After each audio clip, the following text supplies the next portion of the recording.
Бейиш нуру.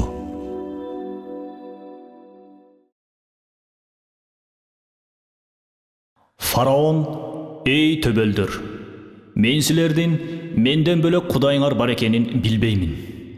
Эй Хаман, мен үчүн балчыкка от жагып бир мунара жаса.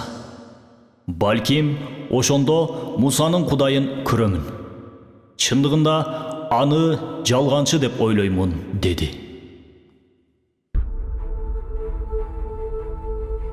Хаман.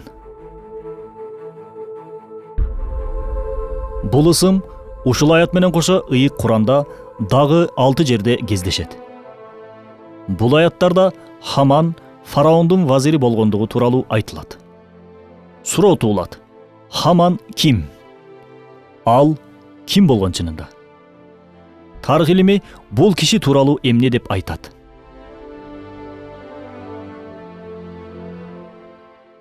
Байыркы доорлордо Египет иероглиф шеклиндеги жазуу ыкмасын колдончу. Кийин Рим империясы Египетти басып алат да калкын мурдагы бутпарастык динден христианчылыкка бурат. Ушул кезде иероглиф шеклиндеги жазууларга тыюу салынат жана көптөгөн археологиялык эстеликтер талкаланып жок кылынат. Биздин замандын 300-жылдарынан кийин дүйнөдө иероглиф шеклиндеги жазууну биле турган эч ким калбай калат. Натыйжада бул ыкмадагы жазуунун өмүрү бүтүндөй токтоду. Бул абал 18-кылымга чейин уланды.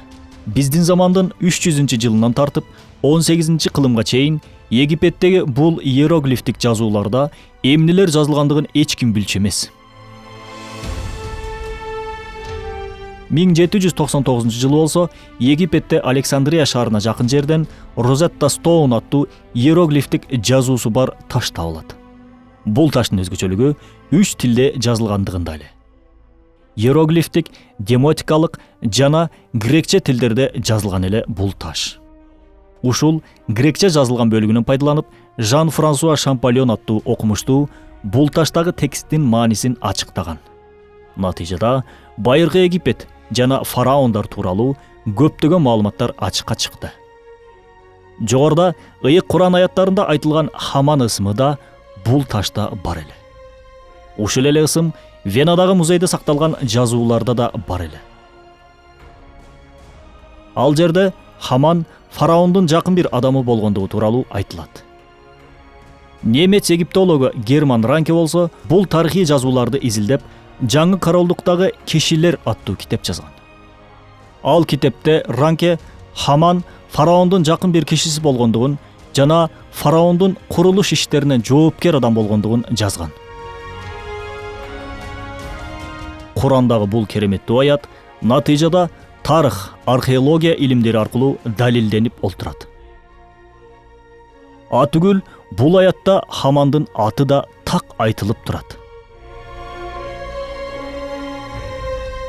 Куран түшкөн кезде, башкача айтканда, 7-кылымдарда бул маалыматка жетүү чынында акылдан оолак бир иш эле.